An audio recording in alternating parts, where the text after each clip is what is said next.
Hi guys, welcome to the Revive Stronger podcast. I'm your host as always, Steve Hall, and today I'm joined by Mike Israetel and Tim Henriques. And I have the guys on the show to debate, I think, training frequency, but also probably that will span into some other areas as well, which I'm very excited about. I know the audience are very much aware of Mike, but I just want to quickly introduce Tim to you all because that's definitely worth doing. Tim is the director of National Personal Training Institute of the National Training Personal Institute. He's been competing in powerlifting for over 20 years, and I thought it was very impressive to hear in 2003 deadlifted 700 pounds at 198 pounds. He's written for T Nation, so you might have seen him over there, Arnold.com, the PDDC.com. These are some of the ones I think our audience will probably be very aware of, amongst others, and he has a BS in Kinesiology. Is there anything else you want to make the kind of listeners aware of, Tim? I know you have further education and qualifications and everything there. I just picked out some key ones. Yeah, no, those all sound pretty good. I mean, basically, I don't think too many people had heard of me until some guy surfed through YouTube and declared I had the best curl he'd ever seen for anybody under 200 pounds. And then I kind of blew up overnight. So always fun. But 20 years before that, I was, training lots of trainers and writing books and lifting and having fun. Fantastic. So yeah, the post some of the audience may have seen, and these guys decided that they wanted to kind of come on here and discuss a little bit more. And it was Mike's post on using an excessively low frequency, and essentially said that there is a low range of frequencies that's just far off the mark and it's just wrong. And muscles like the biceps, side delts and rear delts that heal really fast have no business being trained at once a week in most cases. And Tim and that was a very summarized point. So I don't know if, Mike, you wanted to further develop that before I go on to anything Tim said. No, not specifically. I think that's a fine summary. Awesome. So yeah, Tim came back and said there was a lot of instances where he would say training a muscle group once per week. Soreness, in his opinion, is not a good predictor of recovery at all. Wear and tear on the joints is a huge issue with higher training frequency, and talked about aiming for minimum effective or minimal essential strain, actually.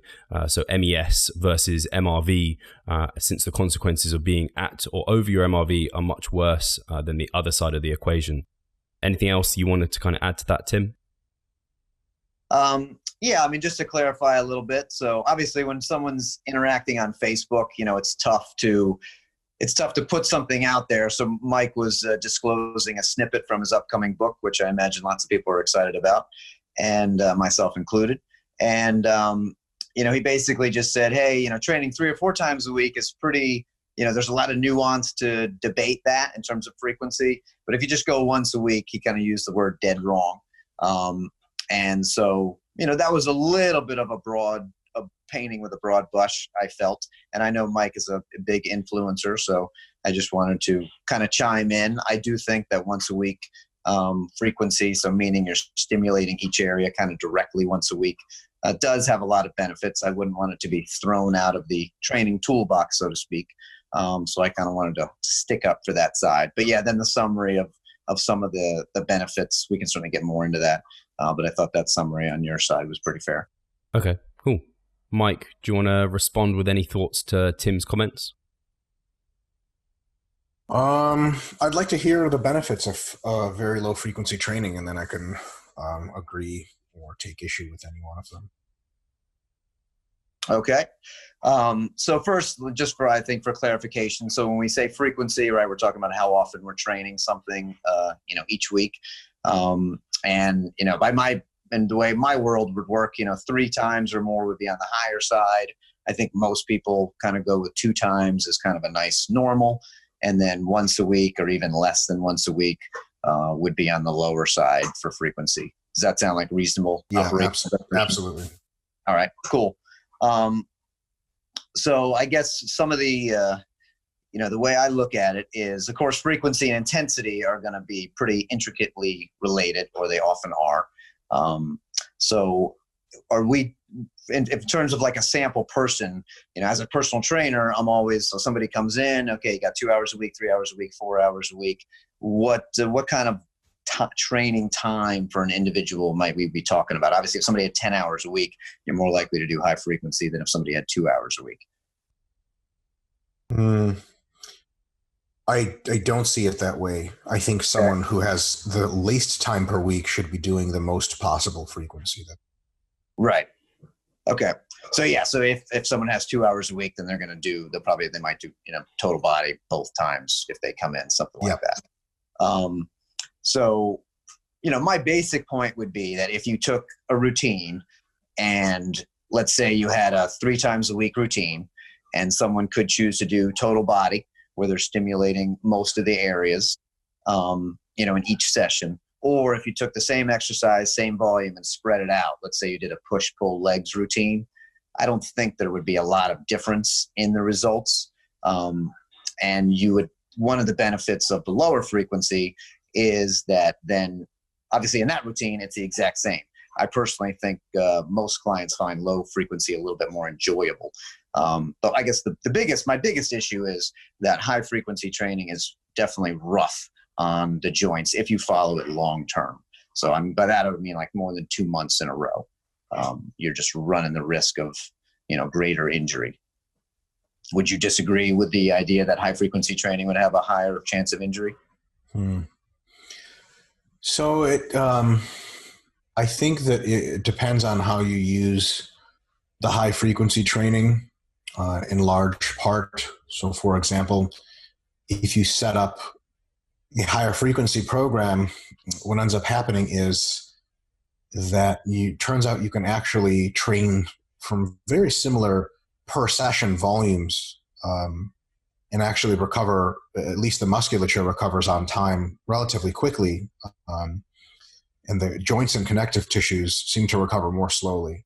Mm-hmm. So if you train with a higher frequency, you can actually multiply your per session, your per week volume a lot, because your per session volume doesn't really have to drop that much, but you can squeeze more sessions in, which I think does notably expand the muscle growth response.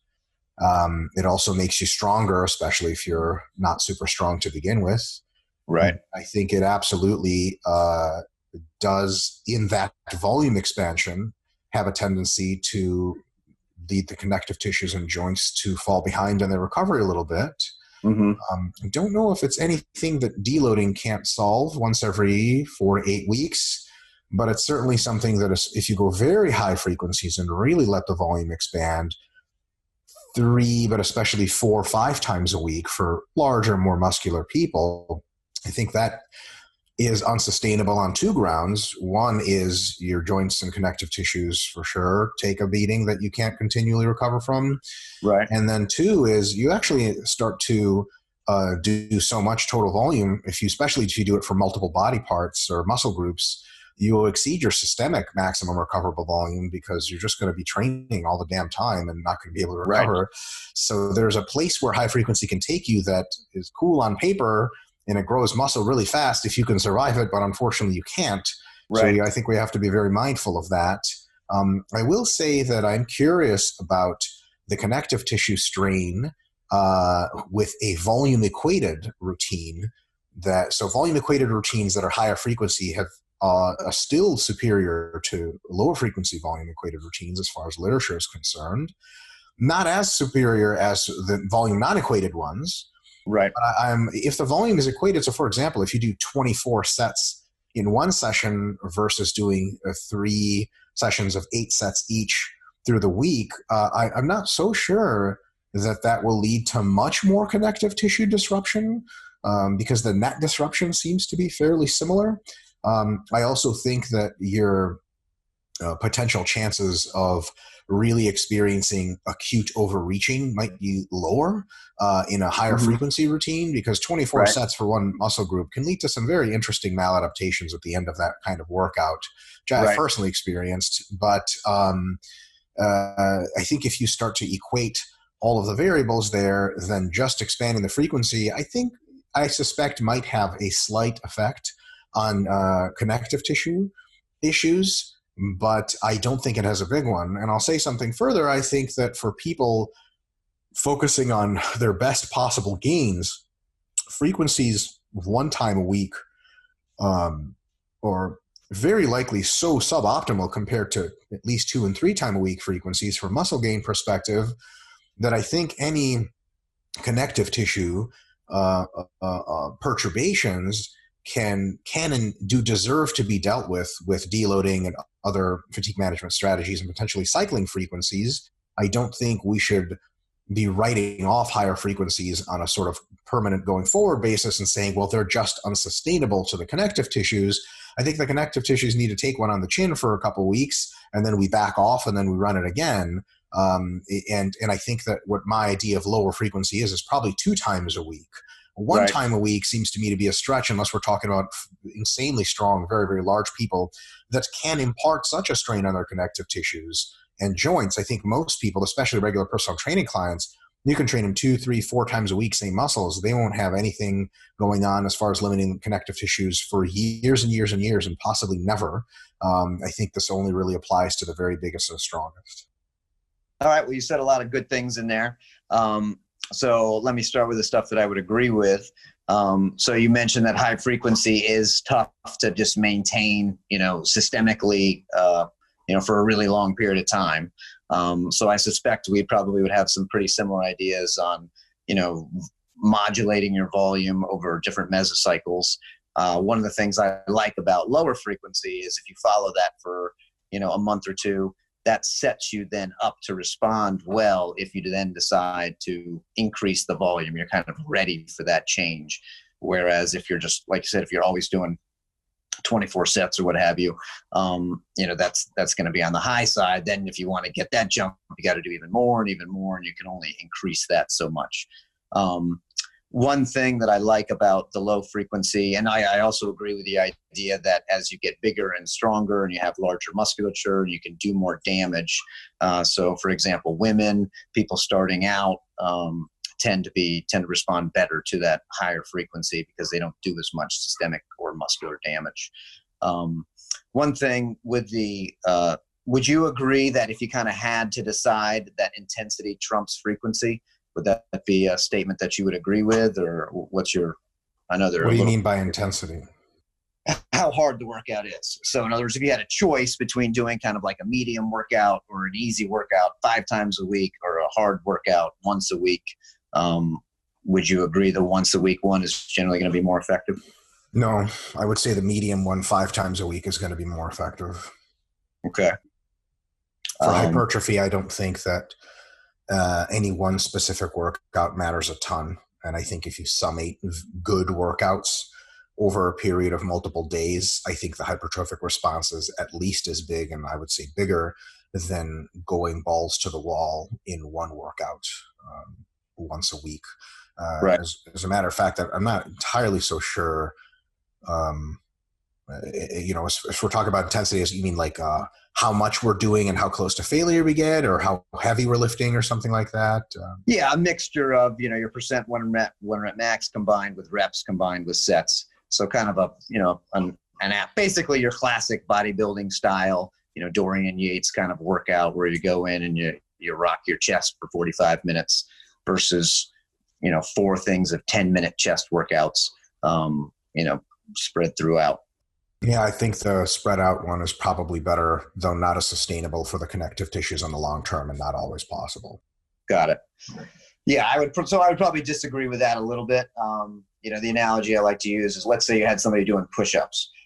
Somebody could do 10 push-ups an hour for a day, and that would be 240 total push-ups. Or somebody else could do 80 push-ups once. I think the person doing the 80 push-ups would, in terms of they would get much better results by doing that one set of 80 than you would get doing an easier amount, even though in that instance, the volume's triple of what the one person's doing. Well, so if we equate failure proximity, I'm not so sure if that applies anymore. So, the big problem with doing 10 push-ups and stopping, if you're capable of doing 80 in one set, is the fact that you're vastly submaximum. Right. Yeah, totally. So I think that if we establish that every set you do in this comparison should be a hard set, I think if you do 20 hard sets in one workout versus doing 5 hard sets per workout 4 times a week, I think the latter tends to offer better results for most individuals, not the former. Gotcha. When you do so, and then would your workout be basically you're doing 5 hard sets of, almost every muscle as you go through? So, kind of like hitting that total body, or at least close to total body. I'm just trying to get a grasp on how the whole thing would be constructed. Sure. I don't, it depends, I guess. So there's a bunch of ways you could set it up. I like to just look at things one muscle group at a time. Okay. And then the next level would be to establish which muscle groups a person actually wants to train, which ones they want to have on the back burner, and what level of specificity they want to engage a muscle group with, what level of priority. So, if you're training chest 5 or 4 times a week, then I suspect if you only train everything 4 times a week, then every day's whole body. Right. But if you train 6 times a week, I think that, it could look a little different where, some of the 2 of the days are really big lower body days. 2 of the days are really big upper body days. 2 of the days are sort of mixed and a bit more time for peripheral muscles like the triceps, biceps. And then there's a bunch of different ways you could design it. So what I would say is that I think that maybe 2 of those weekly workouts, those 5 sets of chest would come first. In another 2 of those workouts, they would come not first. And thus the, how much effort you're putting into them could be a little bit different than a maximum and an optimum. Right. Do you feel that most people enjoy that style of workout? I don't give a shit. I'm just kidding. I'm only half kidding. I think I got to be really careful about parsing enjoyment versus effect.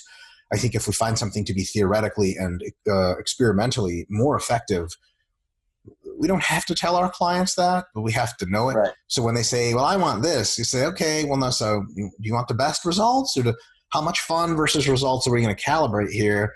And if they tell you, look, like I got a wedding in 8 weeks, fuck fun, I want to get in the best shape of my life, then they do what's optimal. And if they say, I'm in this for the long haul, I really just hate high frequency training. Is there any way we can do lower frequency? And you sort of meet them halfway. You say, look, I don't know if about once a week, I think maybe that's not the best, but I think, ideally it's 3, but let's meet halfway at 2, or do 1 big workout for something and then a smaller workout, like a 1.5 time a week frequency or something.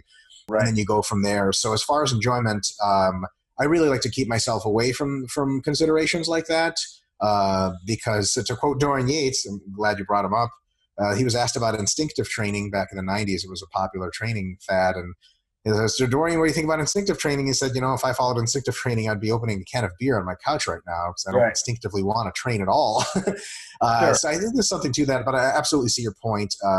I think some people might like various programs or others. I think bros really like low frequency stuff. I tend to find that non-bros like high frequency just fine, or they don't even know what they like. So you inculcate within them a culture to expect to just come in and work hard, and they like what they like, and then they end up just liking what you've been doing with them. I will say females usually in my experience, seem to like the higher frequency stuff because I think people get pretty bored banging away at the same muscle group for a whole hour, and I think some people like variety. But if the research was clear that 1 muscle group per week was a very good idea and everything else is bad, I would just give very little shit about the people that didn't. So people say, I'm bored. Like, I don't give a fuck. Like, go be bored and small somewhere else. I'm mostly kidding, but not entirely. No, I got you. Speaking of Yates, so do you believe you can build your maximal muscular potential if someone just said, I'm just going to train primarily once a week, for most of my training program? Do you think you can get your maximum muscular potential that way? I doubt it. Yeah. I think it's possible to get very close with very large muscles that tend to fatigue a lot anyway and require a lot of recovery time, such as the pectorals, possibly the glutes, the quads, the hamstrings, almost certainly. Muscles like the biceps in many people, side and rear delts in almost everyone, calves in many people, in triceps in quite a few. When you optimally stimulate them from a volume perspective in a single session, it just does not take a week to recover to be able to do that workout again. In the fractional synthetic rate elevations, we see the actual detectable muscle growth, and does not occur for 1 week. So I'm always struck by this. If you do what is close to the optimal volume per session for a muscle group, which we have very good reason to believe now is right around 10 sets, You could do less actually and do higher frequency and still be optimal, but doing more per session seems to be not the best idea, especially sustained. If you do roughly 10 sets per muscle group and you have this weird universe, just go along with me for a sec, where all of it's on Monday, right? Just a weird experiment. And then we checklist when the muscle in question is recovered to have another productive training session again. I think for something like the hamstrings, it could be 5 or 6 days. So if you do 7, you get some desensitization, some functional overreaching. It makes up the effect, and roughly a week is basically as good as it gets for hamstrings if the person was large and muscular. Quadriceps similar, glutes possibly similar, so on and so forth. Then you get to muscles like the lats, the triceps, etc., and it's man, they really are pretty recovered halfway through that week. So the argument of, well, we shouldn't train them yet is, could kind of merit, but it also has to be credited with saying, these 3-4 days here, we're ready to go. It could have great growth, but just wait it out. And then we have, muscles that are much smaller, side and rear delts come to mind, especially. I mean, I've just never seen anyone need more than 2 or 3 days for their side delts to recover to have another productive workout. I've just never seen that. And the idea, that human physiology should even work on a week. The week is a human invention entirely. Human physiology never got the memo about the week. The muscles heal and are ready to be overloaded on their own time courses entirely. And those time courses vary greatly between people, but also this have nothing to do with the week whatsoever. So, if we were on a 5-day week in an alternate universe, you and I could be having this debate. And I would be saying 5 days is the optimal because this fucking God intended. It's, it's our week, right? But you could hear about a bizarre world where there's 7 days a week. It'd be 7. What a ridiculous number. That's not even a base of 10. That's crazy.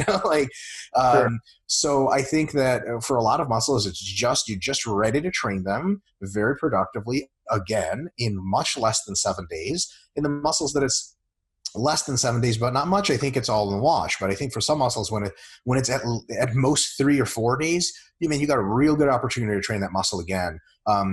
It's if someone said, 2 weeks, you got to only train a muscle 2 weeks. I mean, can you imagine if someone says, best quad gains training once every 2 weeks? You'd be like, well, I'm pretty sure it's ready to train once a week. I'm like, no, you got to wait.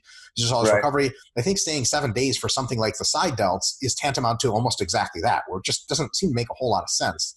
And then, so I think also all that taken into perspective, the last thing I say is, as you get bigger, your muscles get bigger, they exact more of a stress on your joints and connective tissues, and they themselves take longer to recover to be able to produce an overload safely again later. So I think lower frequency routines are actually less bad the more advanced and large you get. So I think the people most disserved by these very low frequency programs are small females at the start of their training careers. So you've been training 3 or 4 months, you're not deconditioned anymore, and someone's like, squat once a week. And I'm like, my God, this woman could be squatting once every other hour and be getting way, way better. But certainly 3 times a week is no problem for her to recover. As you get into the 200-pound plus range, and you're male and you've been training for 7 to 10 years, then training once a week is starting to get, comparably close to high frequency training, because you can train so hard that it actually does take that long to recover.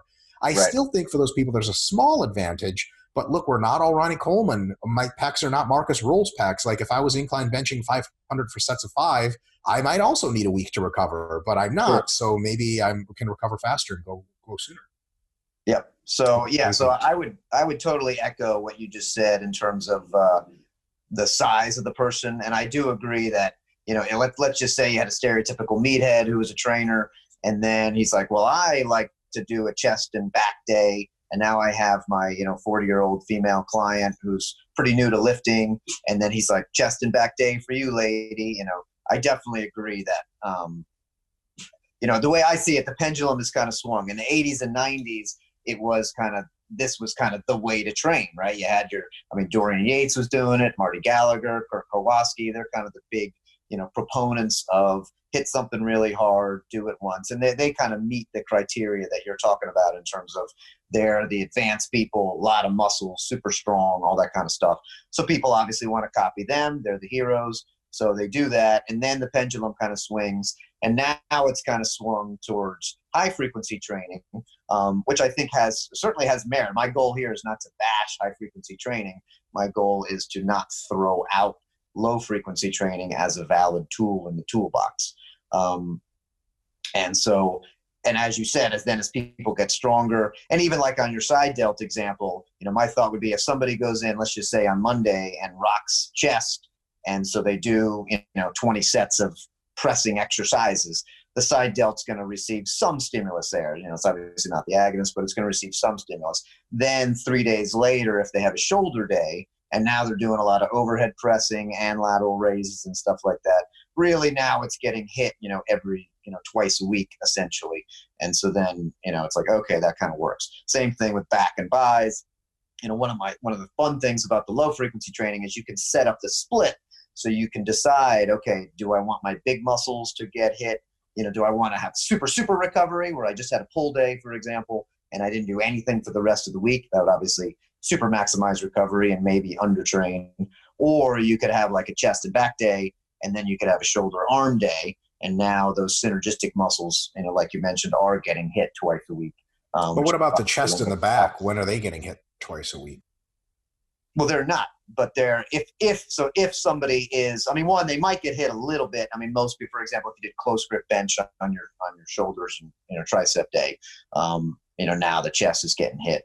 But yeah, they would not be getting hit. But as you mentioned, the large muscles don't need to be stimulated as frequently. So if you had someone who had reasonable intensity, then that may well be enough stimulation for them, especially if they're, and again, I live in the world of personal training. So, if somebody gives me 3 hours a week, I'm pretty excited about that. A lot of people come in at twice, 3 hours is pretty good. 4 hours is fantastic in terms of sessions a week. So if somebody was going to go, to set up, okay, I could do that total body, 3 times a week. That's certainly an option. And that would probably, I'd have a mesocycle based off of that. But I wouldn't see any issue, and would often include something, again, like a chest and back, a legs and lower back, shoulders and arms. I think that would work reasonably well for a lot of people. It's kind of fun. One of the biggest benefits of low frequency training in my mind is it teaches you to go more intense. So when you're on that 10th set, that 15th set, dogs are letting me know my son is on. Quiet. Hunger. Come here. So anyway, for someone who goes in, for example, let's say someone who's not that used to training, they're like, okay, well, I'm going to do 5 sets here. I'm going to do 6, 7 sets here, to push through that intensity to get to that 10th set, 12th set, 15th set. That's going to further that motor unit recruitment. It's probably going to tap into some different muscle fibers that person normally does not activate. Now, once they've activated it, then later on they can reclaim those a little bit easier. That's an interesting idea. Allow me to throw some questions your way about that. So it's been illustrated a couple times at least that the faster twitch, high threshold fibers and motor units seem to activate, at very high loads or conditions close to true muscular failure, where the nervous system is not what's holding you back. Nervous system fatigue is not holding you back. It is the muscle itself that is just ceasing to contract because there's just nothing left as far as, for example, ATP is run out. So I think that perhaps then the way that best to target the faster twitch fibers, the ones that are very difficult to target, is really you're going to get those within your first 5-ish sets. And after that, it's also been shown that in increasing acidic environments, lots of lactic acid, it seems that the faster twitch fibers have a much more likely chance of having excitation, contraction, decoupling, and they sort of freeze up and don't really do anything, which means they don't internally generate their own tension anymore, which means their tension-mediated growth response is rather muted. So what I think might actually be happening in very high per-session volume routines. So in any case, the faster twitch fibers seem to actually likely get their best effects at the beginning of a workout So for example, I'm really not a big fan of workouts that start with a bunch of submaximal bullshit and then eventually get going. So like a huge not fan of, I'm sure you've seen this in magazines before, where guys will leg press and they'll do like 1 plate set of 15, 2 plates set of 15, right. And they're really strong enough to do 6 plates for 15 fresh. Yeah. And then by the time they get to 6 plates, they're doing sets of 8 because they're so tired. And you're like, you just totally fucked yourself up. What you should have done is warmed up properly, really poured it into your first couple sets, and then everything else after that is more work that definitely trains the other fibers, but the faster twitch fibers just might have had their fill. Also, faster twitch fibers require the lowest amount of volume to stimulate and need the most time to recover. So I don't know how much work 15 sets per session does for the faster twitch fibers that they're not already topped out on. I think between 5 and 10 is more than sufficient to get all of them. The rest of the work may actually be for the slower twitch fibers at that point that need the extra volume. That can also be accomplished in multiple sessions as well. So I think the idea that people need to squeeze out everything towards the last multiple sets of 10, 15 sets and really learn how to activate fibers, I think that psychologically it might promote them not giving up and focusing more on the mind-muscle connection. But I think that physiologically, from sort of biochemistry perspective, I don't know if that's really stimulating the hard-to-reach areas, which tend to be the high-threshold motor units that are the fastest switch. In addition to that, I think after about 10 sets, your mind-muscle connection really goes to hell anyway, because you're just so fucking tired of training that muscle, and that muscle's nerve's ability to communicate with the muscle is starting to deteriorate.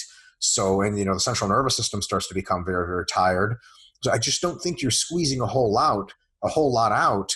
And if you had to rate it by quality, I think your first 5 sets are the highest quality sets. I think sets 5 to 10, maybe not the best quality, but have the highest mind-muscle connection. So the stimulus to fatigue ratio is probably still really good. I think sets 10 to 15, you just tend to start losing quality, and 15 to 20 is, in my opinion, a giant fucking waste of time most times. So what I would like to see is, instead of a person doing 15 sets once a week, maybe doing 7 sets or 8 sets twice a week, and then the average quality of the sets is higher. I will say, to your point, because the weight used will be higher in that second example with higher frequency, it does over the weeks tax the connective tissues more. It's not a free pass. It's like, here's this magic card that makes you more jacked, but it's going to fuck you up, so you're going to have to know how to back off. And I'll end my little rant here with one thing. I think bodybuilders have floated towards very low frequency programs because they are too fucking ignorant to know when to back away. They don't even know that backing away is a thing most of the time. Most bodybuilders just go in and just hammer shit. So on the one hand, they don't know how to stop and they don't want to stop. And on the other hand, if you told them, look, we're going to train twice a week, you're going to train a little less, but you're going to have to take more deloads. Most of them don't even know what a deload is. So the reason they train once a week is because it's sustainable for the months and months and months term, whereas training 2 or 3 times a week might only be sustainable for 6 to 8 weeks before taking a deload. But they don't know how to do that, so they'll train for 10 weeks high frequency, tear something, and it'd be like, fuck high frequency, it's too fatiguing, it fucked me up too much. And not to say that's remotely your position, but I think that's how a lot of bodybuilders arrive at that very low frequency stuff. No, I would agree with that. And I think, there's a couple things going on there. One, I agree that once the high threshold motor units are fatigued, obviously then just continuing to pound those same motor units probably isn't that effective. I do think if you take a regular person, for example, we look at in the beginning, beginners are going to have, about 50% motor unit recruitment potential for what they, for the muscles that they have. And then when we look at advanced people, they're recruiting 90%. People have to learn, how to get to that. So as you're going, let's say I'm doing push-ups, and I'm getting tired, and then, I now want to do, someone's yelling at me, and I'm extra motivated to get another 5 reps that I wouldn't normally get. I believe that you're going, at some point over that, 6 months of training, you're going to turn on some of those more dormant motor units, which then now you can activate. So I'm not saying that the motor units that you can automatically activate. I think those same motor units, those motor patterns get ingrained better by doing something 2 times a week, 3 times a week, 4 times a week. That's why I would definitely say giving the nod to strength for a little bit more, a little bit of a higher frequency. But for someone who is more of a newbie or more of an intermediate, letting them basically take that muscle to fatigue, And then also, obviously, you're switching exercises. So some of your muscle fibers are going to be pretty tired. But if I go from incline to flies to something else, if you take, basically, if you had 4 chest exercises and you did 2 of them on, Monday and 2 of them on Thursday, or you just did all 4 of them on Monday, I do agree with what you said, that the second time around, you'd be a little bit stronger. You also have to warm up that second time around, which may take 10 minutes or so that a regular client may not have, again, if you're only working out 2 or 3 hours a week. So I like the fact that you would be stronger, but on the flip side, it's kind of, nice mental toughness. And also I think potentially, you're going to be hitting some new fibers in that fatigued area. So when we're talking about, let's say we've got 4 different exercises to do for chest. Right. We can either do them with 5 sets each in one day, or we can do 5 sets per day, 4 times a week. Right. If you want people to train as hard as possible per exercise, like we're sitting down on this incline bench and you're going to fucking die here trying to recruit all your pecs. And they're like, okay, here's a bar, kill yourself. And they grind. Right. We can ask the question of in which one of those higher or low frequency situations are they going to be more likely to give you the best effort? I think it's the higher frequency because they're fresh every single time. I would totally agree with that. Yep. So maybe by letting them pound away for 20 sets, we actually are, first of all, in a situation where the neural fatigue gets so high that their physical ability to try hard starts to degrade.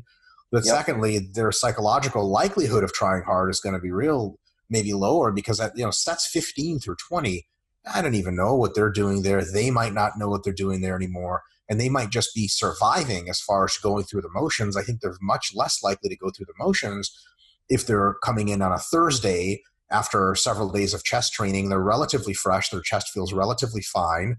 They've had hours and hours before their last chest exercise that they did, which was Wednesday morning, and now Thursday night. They, I think, can kill chest more and recruit more high threshold motor units and do a better job in general of training because they are more fresh. I just don't know how much of a benefit you get out of kicking a muscle when it's down already versus getting a muscle relatively fresh. Right. I would say they're physiologically they're fresh at the moment, but what about if you do go in and you let's say bench pretty hard on Monday for 5 pretty challenging sets? I mean, aren't you expecting someone who's decent at bench to be then somewhat sore from those good sets? Yeah. If they actually fatigue stuff. So if I'm pretty sore on Monday, then you ask me to incline on Tuesday and I try my hardest on there and I'm pretty sore. Then you ask me to do dumbbell press on Thursday and then I'm supposed to do flies on Friday. I feel like that it's like ripping the scab off before it's before it's ready to rock.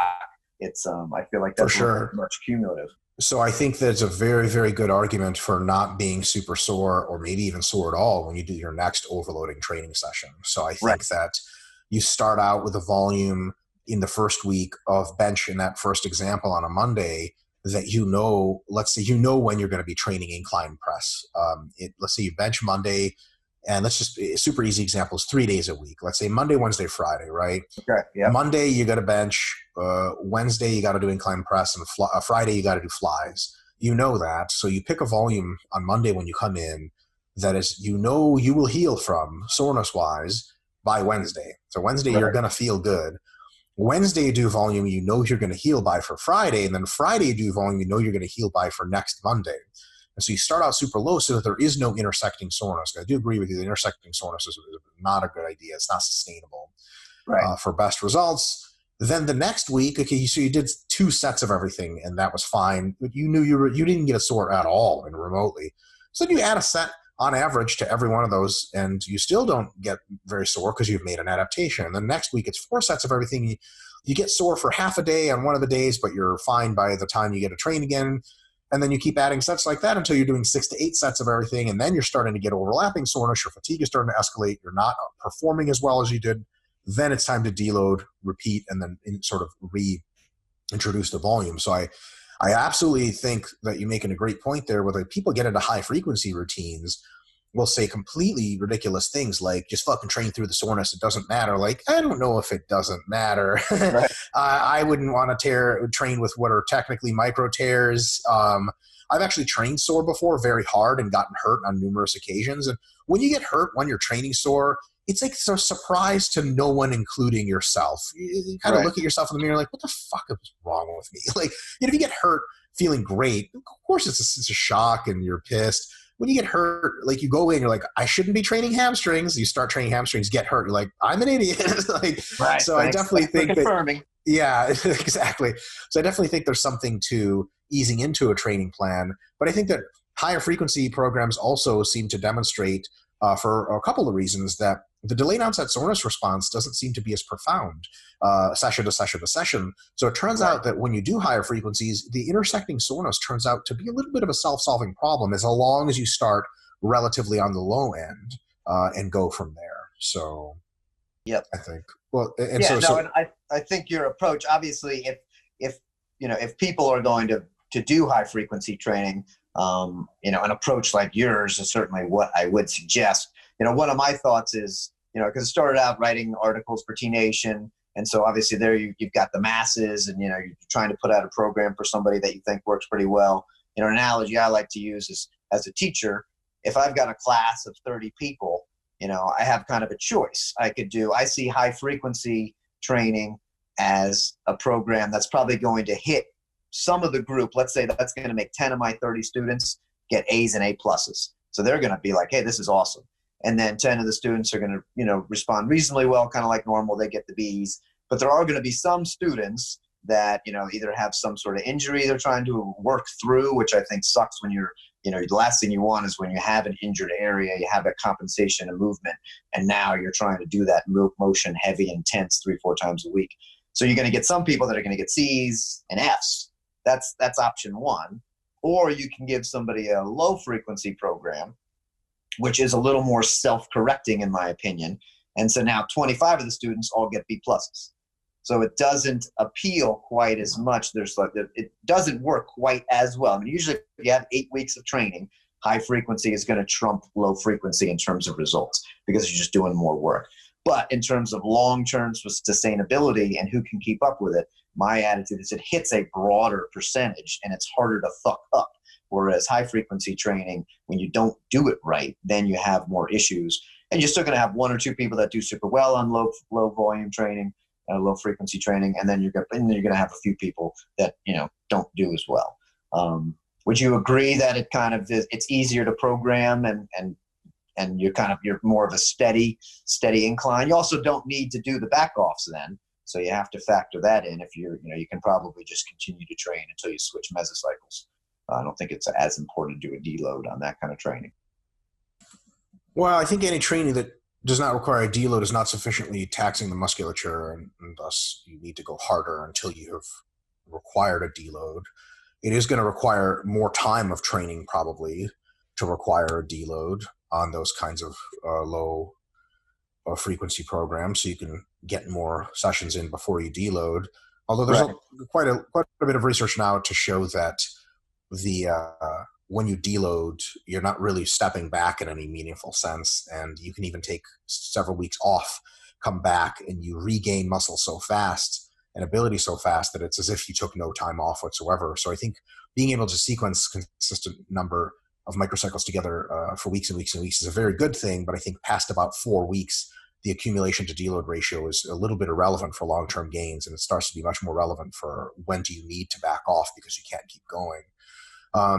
And in your classroom analogy, I think that the people in the class who would most benefit from that once-a-week programming are the very elite and the very large and the very muscular, and the people who are the least likely to benefit are the relative beginners and individuals that are very small, and even possibly those with not so great genetics. So an example of not so great genetics would be a slower fiber type average over the whole body. Right. And slower fibers. What about older people? Yeah, so older people have a sort of fucked kind of 2 ways. One is they usually have slower fiber type, and their muscles also fatigue very rapidly, and the central nervous system does as well. So with older people, I think so you can older people, their idea of optimal has to change significantly. But I think that if we're going to apply one rubric to everyone, I would apply the 2-time-a-week training rubric to everyone because I think it just catches the most people. But I think we can do better than that. I think we can say that you should probably be training a muscle per session between 3 and roughly 10 sets for that muscle group. It seems to be, there's some very convincing arguments that that's probably the best range. I think we need to start roughly everyone at 3 sets or so per session, maybe even 2 if they're very beginners, and then see how long it takes for them to recover so that they can train the muscle again. And with larger, more stronger people, it'll be twice a week, or with the people who are very, very small and very slow twitch, it'll be like one day, and then, or every day they can train. And then once you have their baseline frequency, which will be different for each individual, it'll be different for their various muscle groups, then you have a program that's completely tailored to them, and then you start ramping up the volumes. And you could, later down the line, when you're taking mesocycles that are intended for recovery and resensitization, such as a low volume maintenance phase, you can intentionally take down muscle group training to 1 to 2 times per week, but you're not trying to gain at that point. You're just trying to maintain muscle. Really low volume, very little training, and after several weeks of that, they have regained a ton of volume sensitivity. They've healed almost all of their little bruises and pings that they've had from higher volume, higher frequency training, and then you start to get back into what would be considered normal training. A more advanced view of that is you could potentially, after a resensitization phase, get into the lower end of effective training. What I would say would be, 1 to 3 times a week per muscle group training. Really 2 to 3 for most individuals. 1 mesocycle later, your volume tolerance is now higher. You can recover from more stuff. You can start a 2 to 4 frequency program for most muscle groups. And then the last mesocycle would be, something like 3 to 5, very high frequency, a notably unsustainable high frequency where the muscles just barely recover and the joints and connective tissues do not, and you hit them again. And then that last mesocycle is for sure unsustainable. You sort of putter along across the finish line, very, very much overreached, but with great, great results. And then you take another low volume resensitization mesocycle, very low frequency, very low volume, clean up all that mess you made. So I think in an ideal world, you would periodize your frequency. I don't know how much of that applies to regular personal training clients who, for the vast majority, I think that because they come in 2 to 4 times a week, should be doing either upper lower splits or a split that allows them 3 to 4 times a week stimulus for each muscle group. And I also think that for those clients, compound antagonist supersets are probably almost always the way to go, because they smash the biggest amount of volume and cardiovascular health benefit into the shortest time possible. So there's a pretty big difference between how you train sort of the lawyer that comes to see you 2 to 3 times a week and sometimes never because he's busy banging a secretary or something. Right. For whatever reason, lawyers don't show up to train. Who knows? Right. Versus someone who is sort of dead set on getting as big as possible. Now, do you have kind of like a total set, do you have a number of sets that you would not want to exceed total per workout, or at least in general? Like, do you have some general suggestions or guidelines on that? You mean like if we're training multiple muscle groups in a single workout? Yeah. So in other words, because basically, the way I look at it is, you got, I'm not saying you have to hit these in the gym, but if a student came to me and was designing like a beginner workout program, I would say, okay, well, you got 8 basic muscle groups to kind of at least broadly consider. And then obviously if we can break those down into even more nuances, like legs, of course, we can divide up into different groups. Yep. So if you're thinking, okay, well, let's do, like 5 sets, for example, per muscle group. But if there's 8 muscle groups, that's 40 sets. That's a ginormous workout. So do you have a kind of a limit then on how you I set gotcha. that up? I think that the number of sets you do per session is just limited by your mind, man. I'm totally kidding. Wouldn't that be sweet if that was really my answer? You're like, wow, this guy's a fucking idiot. My honest perception is, after doing a ton of programming, a bunch of template design, tons of feedback, working with a bunch of athletes and reading a bunch of stuff, training myself for years, of course, and a bunch of clients, I would put it to you this way, and this is sort of echoes what my colleague James Hoffman and I sort of think about when people report to us various volumes that they're supposedly doing. Right. If a workout is in excess of 20 working sets total, That's totally fine, but for large, very strong people training big, demanding muscle groups, that's probably the higher end. Right. However, soccer mom can get through a million sets of wrist curls and just not give a fuck. So there's definitely some wiggle room there based on who the individual is, how big and strong they are, and the muscle group they're training, how systemically fatigued that is. Right.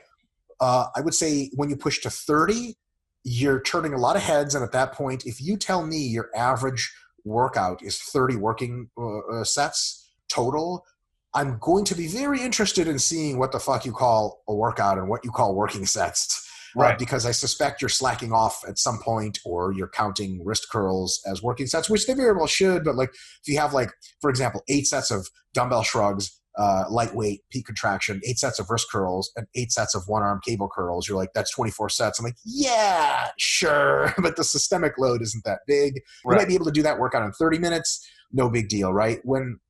So an average workout where people are training some combination of smaller and larger muscle groups, anything north of 30 gets me very skeptical that you're not just doing a shitload of junk volume on the back end or cheating the system by just doing junk volume the whole time and never really spilling your guts.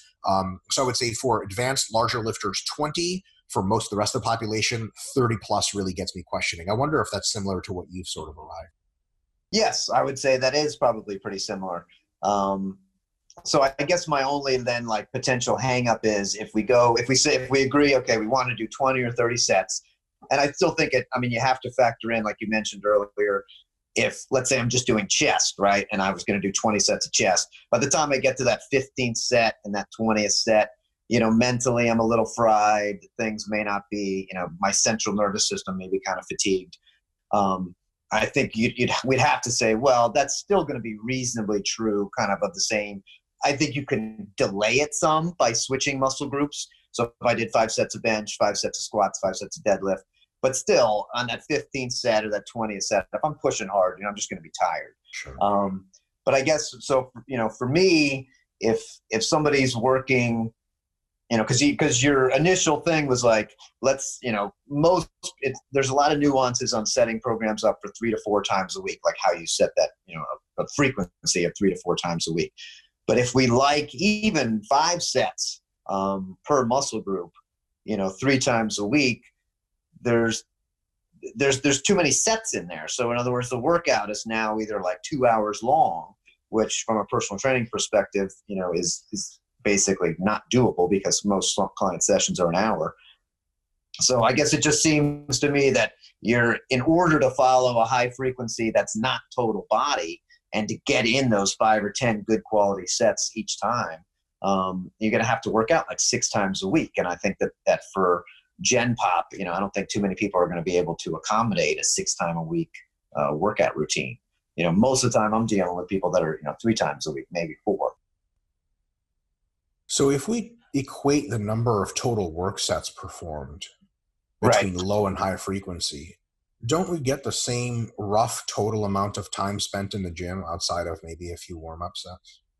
Yes, I would think it should be relatively similar, but I'm just trying to, if the suggestion is you want someone to do 5 or 6 or 7, good sets per muscle group, and again, there's, 8-ish muscle groups that we're going to consider, that's going to exceed our 30 pretty fast. You're going to have to leave a fair amount of stuff out. Yes. So I think that individuals looking for maximum muscular development need to be training at least 6 days a week and potentially doing 2-a-days on several of those. Steve Hall does 2-a-days. I do 2-a-days a bunch. Currently, I'm training 9 times a week. We all know you're a little insane, so that's okay. Sure. Well, a little insane is a very charitable thing to say, Tim. Thank you so much. The Psychiatric Institute does not agree with your a little bit qualifier, which is why I'm confined to this white room, as you can see. I think that people looking to really crank it should be doing multiple sessions per day. And that's actually identical for every single sport ever. Because you look at weightlifters, you look at soccer players, nobody trains once a day. Sure as hell, nobody trains 4 times a week, which is a bit of comedy to me that people looking for elite performance want to train 3 or 4 times a week in their sport and be like, I'm going to be the best in the world, right? Like, good luck. China's training 8 times a week or 12 or whatever. Good luck with training 4 times a week. So you definitely run into that problem. But I would say whatever it is you choose to pick and however much total volume you choose to pick, you have about the same time spent no matter how you split it up. I will say that there are some folks that push an ultra high frequency, so for its own sake, and end up training like 1 to 3 working sets per muscle per day, all muscles. The number of, if you're very strong and big, the number of warm-up sets for your routine total starts to get so high that it really does interfere with efficiency. For example, if you have 10 sets of legs to do, you warm up for squats once and you do 5 sets for squats. Let's say you do leg presses for 5 sets after 5 sets of squats. How many warm-ups do you really need for leg presses? I mean, 1, 2, maybe? You sure as hell don't need your usual 5 warm-up sets, right? If you're already done squatting, you squat at 400 pounds. To leg press 500, what you probably need to do is put 315 on there, do it for a set of 5. You feel fine. Everything's adjusted. The pad's where you're supposed to be. Load it up. Yep. Load it up, work set, or maybe 1 potentiation set and then a work set. But if you train 7 or 8 muscle groups every day, I don't know what muscle groups you can really just bang right into. So automatically your warm up to work set ratio turns into like close to 1-to-1 maybe, which is just so much fucking time warming up that I think condensing things a little bit more is proper, which is why me personally, unless a muscle group heals really, really, really quickly, I'm skeptical of programs that are everyday whole body. I think that programming can be whole body for people that train 2, 3, 4 times a week. But if you train 6 times a week, I think a lot of muscles you can just train 4 times a week or 3 times a week, and so you can the other muscles. I think that's a great level of condensation that also affords, I think, a mind-muscle connection thing. So, for example, and I'm really, by the way, enjoying this conversation, Tim, because you're super real-world perspective, which is just refreshing. Mind-muscle connection just does not happen in the first 2 or 3 sets. It just fucking doesn't. You do the first set of laterals, I don't even know what's going on. I don't even know if I have shoulders. After that, maybe even on the second exercise, I'm really starting to feel what's going on. And I think the ratio of stimulus to fatigue there is actually quite beneficial. You're super warmed up. You're super in the groove. Yeah, if you go beyond 10 and 15 sets, it's all fucking garbage. But I think that like sort of 3 to 8 set window, set 3 to set 8, that's quality fucking shit that happens here. If you intentionally try to train with really nasty high frequency every day, you're essentially putting your 3 most high performing sets, but also the most awkward and probably injurious sets where your joints feel, like on a hack squat or leg press. You set up the first couple of sets, even work sets, there's always a little bit of wiggling around involved. The textbook says you're warmed up, but you're not actually warmed up. So, but like when you do your next exercise or, you set number 4, 5, 6, the same one, you're so grooving.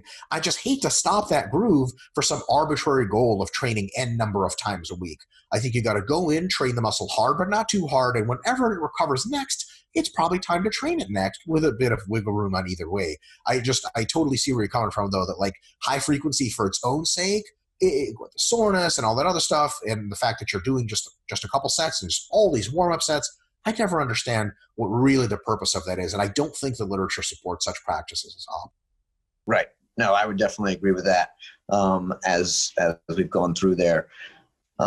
What would you say when you look back at people, for example, like Dorian Yates or like Kirk Kowarski, things like that, who achieved super high level of success on at least apparently, reportedly a pretty low frequency, and even in Dorian Yates' case, a low volume type of training? Do you feel like he would be, even better with updated training, or do you feel like, yeah, you do? Absolutely. I think that everyone back from the whatever era would be better with better things. I don't know if that's a controversial statement.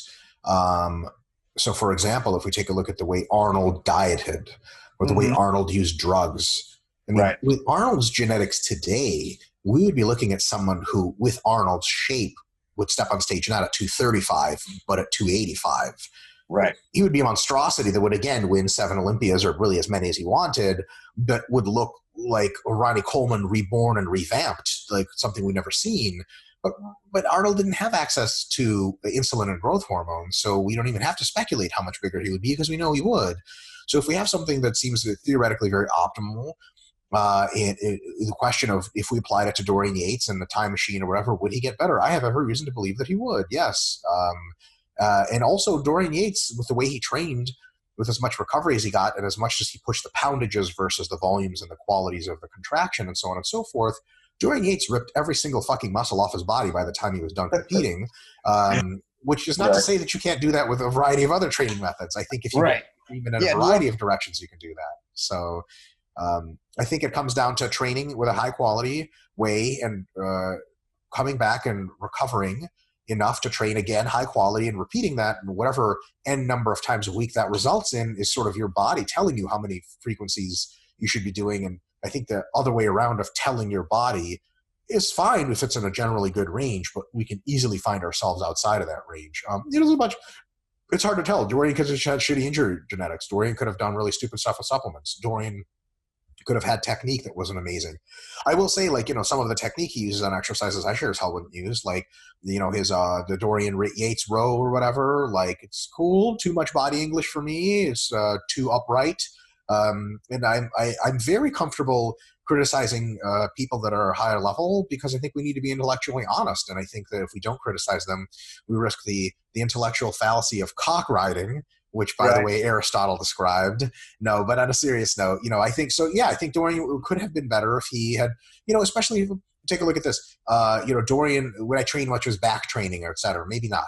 But could Dorian Yates have trained his side delts and rear delts and potentially his biceps more than once a week relatively hard? I would be willing to bet that's probably the case. I don't find any reason to not believe so. Here's while we're criticizing bodybuilders that will never be nearly as good as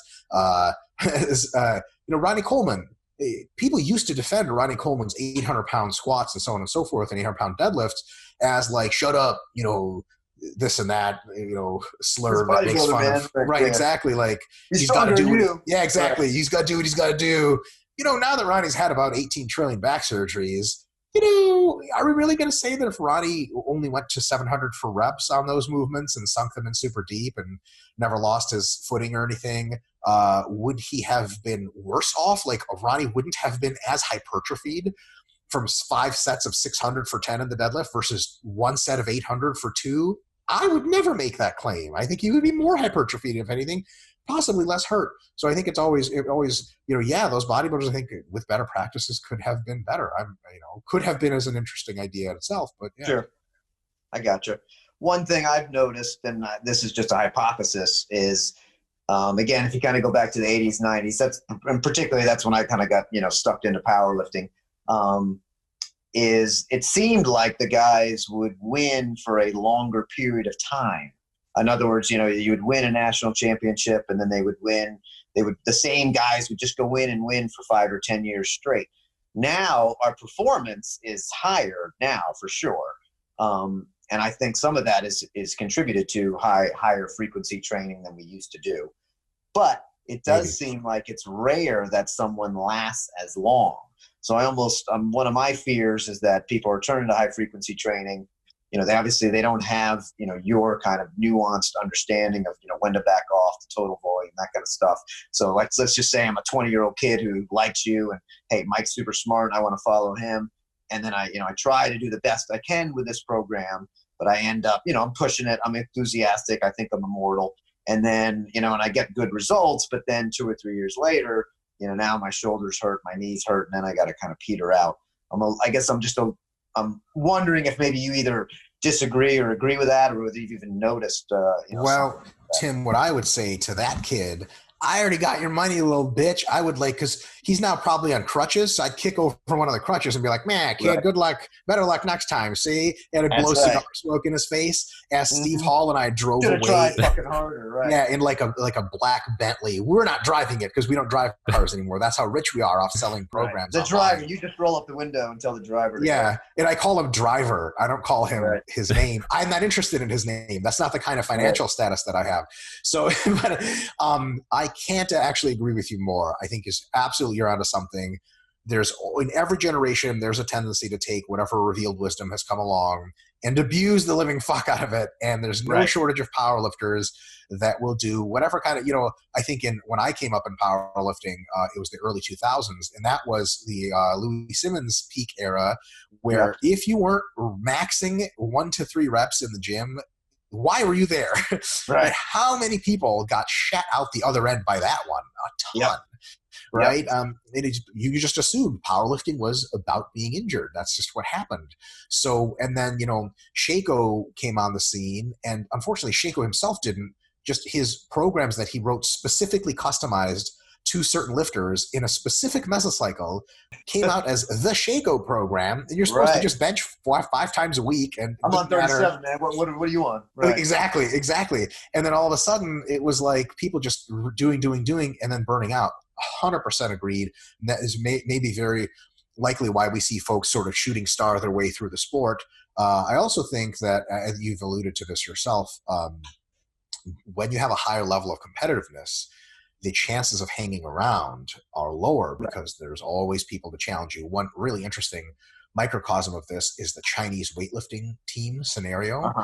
Don't get used to any of those individual lifters because there's always a guy like 2 kilos in the total away that's 19 and this other guy's 26. And he's got one injury away from that 19-year-old just being better total. So it's really, really interesting, which actually sort of just an interesting offshoot. Isn't the fact that the Olympia is won by so few people just incredible? Like what Phil Heath has done with 7 victories or whatever. I mean, holy shit, did he just shut out titans that would have beat everyone else? I just think that, is really incredible. But if you just if you were an alien that came down to Earth and you looked at the structure of sport competition, you might predict that nobody could ever two-peat, forget three-peat, because the competition is so intense. So I totally hear you on that one, and I definitely hear you on the people will, the high frequency as a rule versus using frequency to your advantage. Very, very bad idea. I actually known more than a few people. I was around. This is funny that I'm on this side of the debate now. I was on the other side of the debate for the squat every day. Remember the squat every day shit? Oh yeah, John Bros fucking squat every day. Your family is kidnapped. And that's you right. Put 100 pounds on your squat. There's something to do with a gun, squats, your family, mix it all up.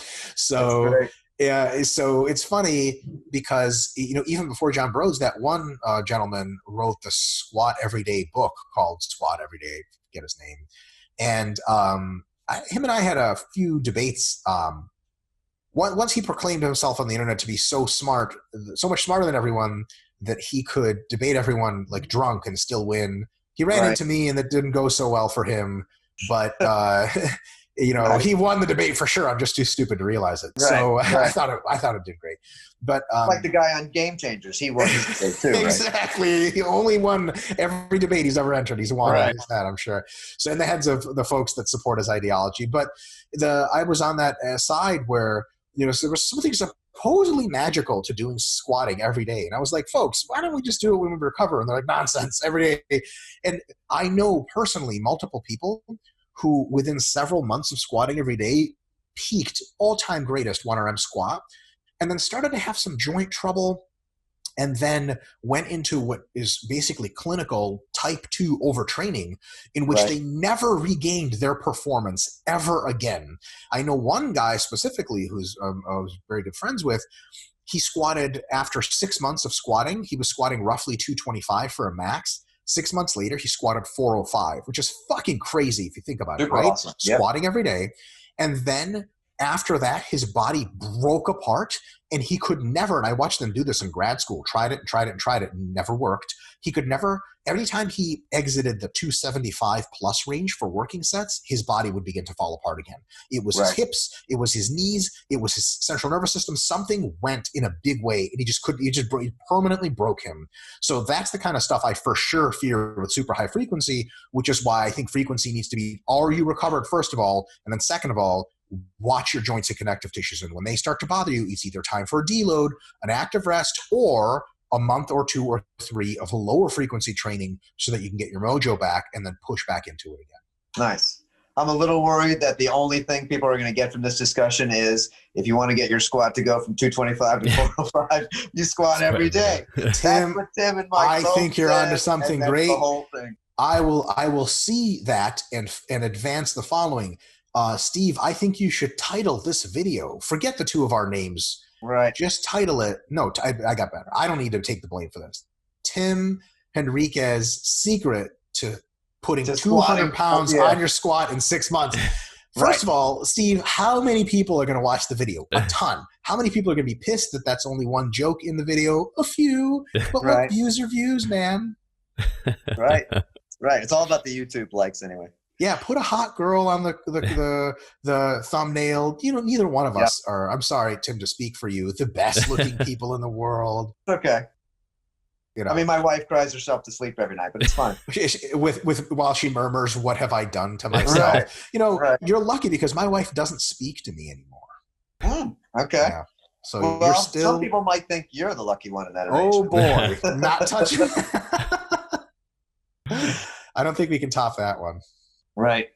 Awesome. Yeah, it's funny you brought up Squat Every Day. I think that's one of the first ebooks in like fitness that I ended up buying. It was like it seemed to be a revelation at the time. So it's really funny that it's fitness ebook. It's a religion, baby.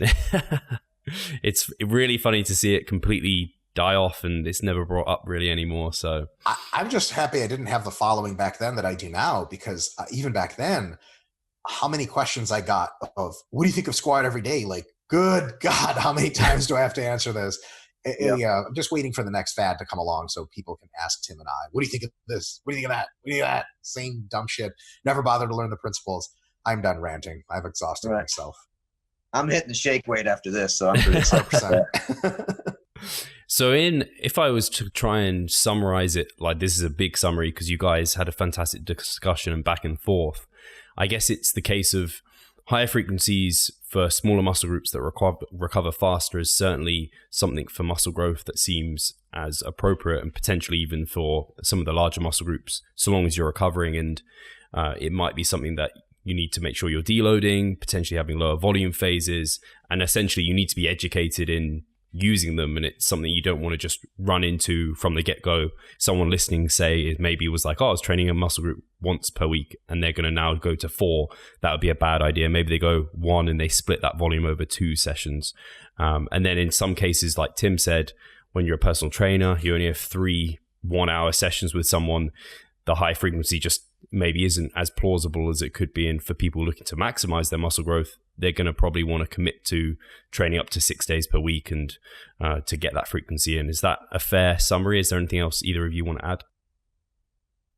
I would just say, I appreciate the summary. I would just say, to both camps, like, you don't have to cling to it like dogma. I mean, I feel like that was the kind of end summary of our, Squat Every Day. Whereas, people in fitness, for whatever reason, love to feel like, they've discovered the holy grail and then it can't be changed. And so, in the 80s and 90s, and I was probably a little guilty of this myself, growing up on the bodybuilding splits and getting good results from them. Do they work? Yes. Are they necessarily the optimal way to build muscle? Probably not. And there's different ways to do it. On the flip side, now I'm talking to 20-year-olds that, that would say, oh, if you don't do, if you didn't smash everything at least 3 times a week, you just wasted your time. And I started this just because, again, I have a lot of respect for Mike. It's been an awesome discussion, and all the stuff I've read, in the past and everything. He's a super knowledgeable guy. And I know he has a large influence on people. So I just felt like, and in total fairness to him, all that was a Facebook snippet. I've said things on Facebook that then I felt like it got to backpedal and nuance, and there's all sorts of different layers. But don't, it's to say that it's dead wrong to do low frequency, I don't think kind of covers the whole thing. And there are certainly times when it's okay to have a mesocycle to allow recovery and things like that. It's a tool in the toolbox that doesn't need to be discarded, right? So it has value, but it's not the only tool in the toolbox. So for all the people that love low frequency, be aware there's other ways to train too. The way I broke through my bench press plateau was to finally go high frequency after being stubborn for a decade. So, different ways to do it. Yeah, like you said about snippets, they really are just snippets. And we have a whole other section, multiple other sections of that book where we discuss the detriments of excessively high frequencies and talk about how to make sure to approach them properly. I would say that for optimal hypertrophy, 1 time a week training is probably not the best idea. But I think that there are times in a macro cycle, times in a training block where low frequency is an option that is a very good option, and sometimes even maybe mandatory for various recovery purposes. So I definitely see that middle ground there. But let's just be honest, now that we've had a debate, it's bad blood between us, Tim, right? And we're enemies. Steve, can you make sure to please put a versus in the video clip? It's got to be like a fight, like emotionally. Oh yeah, it's got to be. I have a life-size cutout. I'm waiting for them to sell a fathead of Mike. When they do, I like to throw axes and chop wood. So I'm going to wrap that around the tree and attack it with my battle axe. Is redundant in my case because my head is already quite bad. So I'm going to cry as soon as this podcast is over. I've been ridiculed for a tiny prune-sized head. That was really? I had a girl tell me that in college, a really hot girl too. She's like, you're really pretty hot. That was back when I had hair. She's like, you're really pretty hot, except you have this little tiny prune-sized head, and it's your one fatal flaw. So. Dude, you know what? I guarantee you that girl is a fucking trashed out meth addict with like 6 No, I'm kids. still Facebook friends with her. She's still pretty hot. Yeah, she married I guarantee you her internal mental life is just a Prozac and Xanax supported lucid terror dream. Like something. We got to get her on something. There's no way she's just. For those listening, she had never seen me with my pants down, so she was definitely only talking about one head. So that's very important. I assume you summarily put your pants down, and she was like, "Oh, holy shit, we need to get married." And then you were like, "Don't nobody even marry you, bitch." And then you don't need her. That's the real thing, right? You don't need her in your life. We don't need her. No, you don't need that feedback. Fantastic. And on that note, I want to say a massive thank you to you both. Again, I think part of that, the education behind using higher frequencies, just by having you guys come onto the channel, we've kind of taken that discussion further. We furthered the truth towards what we're meant to be doing in the gym. So I'm really grateful to have you both on to do that and to discuss it so well. So thank you both. And thanks to all the listeners for tuning in. One thing I do want to make sure is for Tim, if people want to check out more of your stuff, obviously this is the first time you've been on the channel. I want to make sure people can reach out. Where's the best place for them to head? So my site is allaboutpowerlifting.com, and that's where I post most of my articles. And there's a book of the same name. So if you love powerlifting, I try to equate it to kind of starting strength goes over biomechanics, and it's a super awesome book, and I highly recommend it. Like Lyle McDonald called my book The Starting Strength for Powerlifters. So it kind of goes over, everything you need to know if you want to get into the sport, the basics of the lifts, how to improve them, all that kind of good stuff. And then I have another book all about program design for personal trainers writing programs as well. But they're all on that site, so check that out. Fantastic. Yeah, and if I could just put a sort of like a vote of support. I've been checking out Tim's stuff for a very, very long time, and I always consider his opinion super highly valuable on every subject. He's written a few articles that stand out to me. The trans article, he wrote an article about trans participation in female sports. And it was an article that was unbelievably nuanced, unbelievably well-researched, and super great depth. I shared the living shit out of it, and about 1 trillion people shared it after that. And it's just exemplary of what his work really represents. Like you want someone thinking about stuff, you're going to go read his shit. If you want someone feeling about it and being jacked, you read my shit. Look at these guns. Hold up. I can't even fit them into the video. See, my own endorsement failed me. Oh, brilliant. And now my tiny head is slightly swollen, so I appreciate it. It still looks very small, I assure you. Yes. Tiny. Fantastic. And thank you so much, Tim. I'll make sure that's all linked in the bio below. Thank you for having me, my friend. Absolutely. Yeah, thank you. And I mean, Mike, we haven't done a plug for you in a while. Make sure people know actually where to reach out to find you.